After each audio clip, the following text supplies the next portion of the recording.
Di ujung sore yang basah, ketika hujan gerimis menari di atas atap sekolah tua, seorang siswi bernama Nara duduk sendirian di sudut perpustakaan. Ia seperti bayangan di antara rak-rak tinggi berdebu. Di sekolah, tak banyak yang menyadari kehadirannya. Ia tidak populer, tidak menonjol, dan tidak suka keramaian. Satu-satunya tempat yang membuatnya merasa nyata adalah di antara lembar-lembar buku tua yang membisu. Hari itu, perpustakaan sepi. Penjaga perpustakaan pun sudah pulang lebih awal. Nara mengembara di antara rak-rak paling dalam, di area yang bahkan tidak diberi label. Di sanalah ia melihatnya sebuah buku tua dengan sampul kulit hitam legam, tanpa judul, tanpa nomor panggil, terjepit rapat di antara dua ensiklopedia berjamur.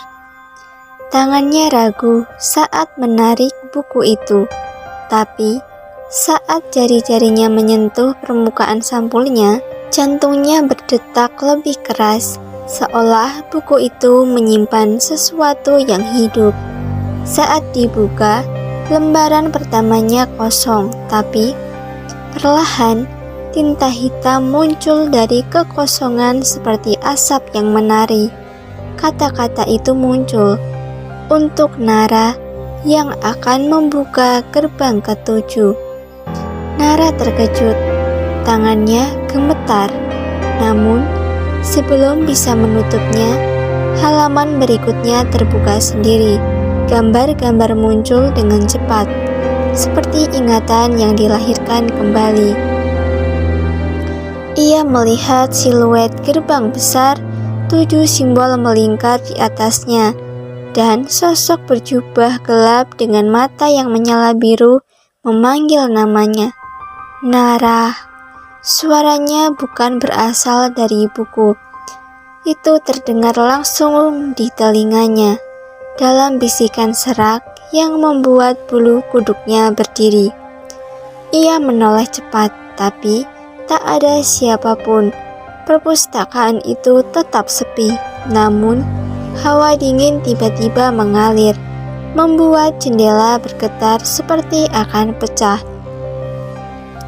Ia menutup buku itu cepat-cepat dan berlari keluar dari perpustakaan.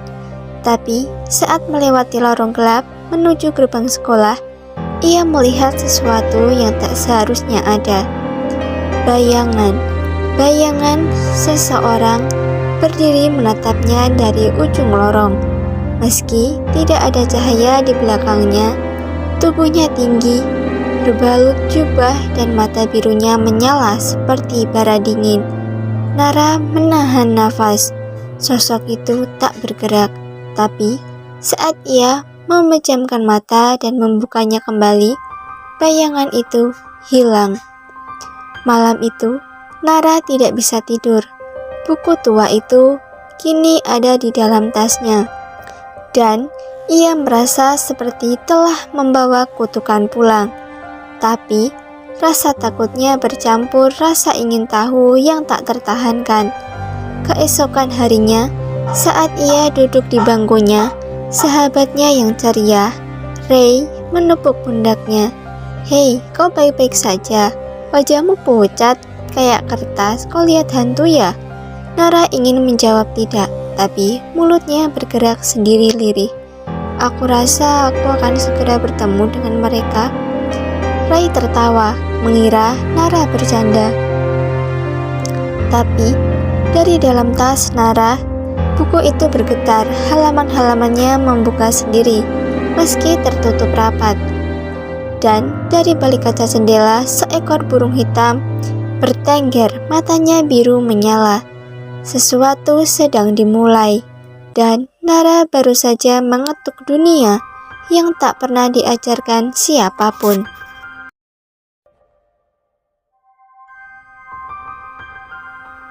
Sekolah selalu terasa seperti penjara bagi Nara.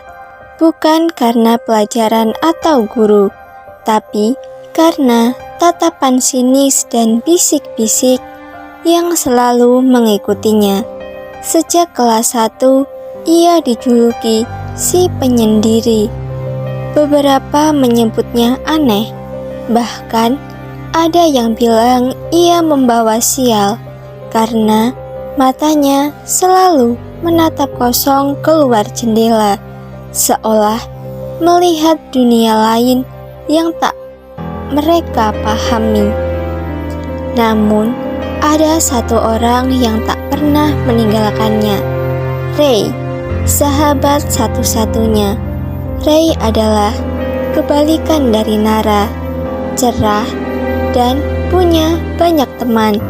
Tapi entah mengapa ia selalu duduk di sebelah Nara, bahkan saat teman-teman lain memintanya menjauh. "Kenapa sih kau selalu ikut aku?"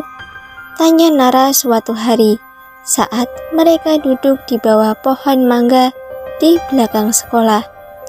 Ray hanya tersenyum. "Karena kamu satu-satunya orang yang tidak memaksaku jadi orang lain." Jawaban itu cukup untuk membuat Nara diam dan tersenyum tipis.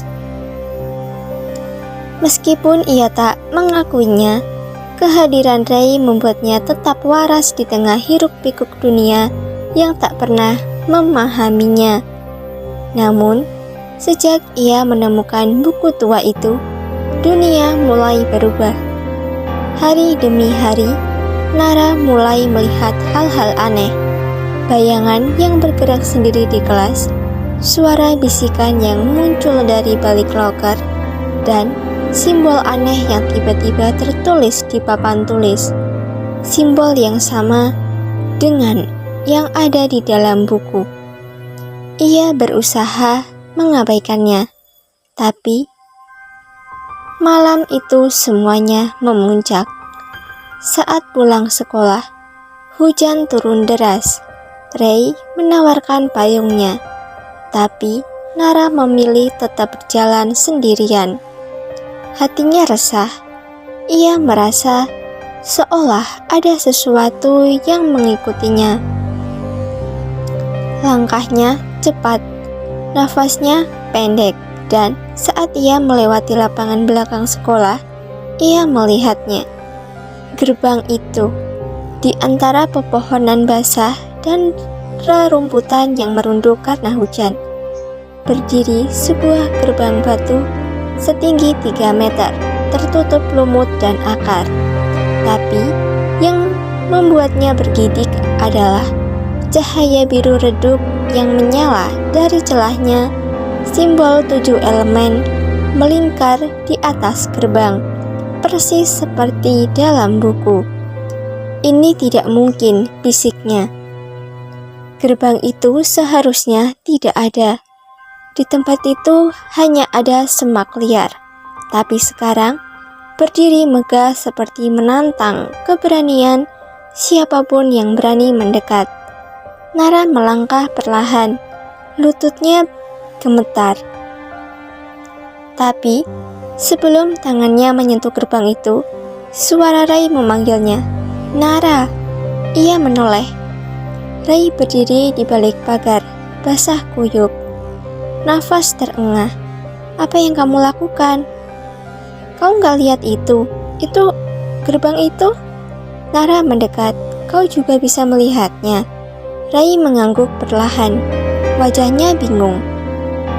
"Apa ini? Aku tadi nyari kamu dan tiba-tiba tempat ini." Mereka berdiri berdampingan di depan gerbang. Lampu di atasnya menyala makin terang, dan tiba-tiba tanah di bawah mereka bergetar. Angin kencang berputar membentuk pusaran. "Ray, pegang tanganku." Mereka saling menggenggam. Tapi pusaran itu terlalu kuat. Tanah terbelah, cahaya menyilaukan meledak dari gerbang. Dan dalam hitungan detik keduanya terhisap masuk ke dalam kegelapan. Sebelum semuanya benar-benar lenyap, Nara sempat mendengar satu kalimat menggema dalam pikirannya, bukan dari luar, tapi dari dalam dirinya sendiri. Selamat datang kembali, pewaris kegelapan.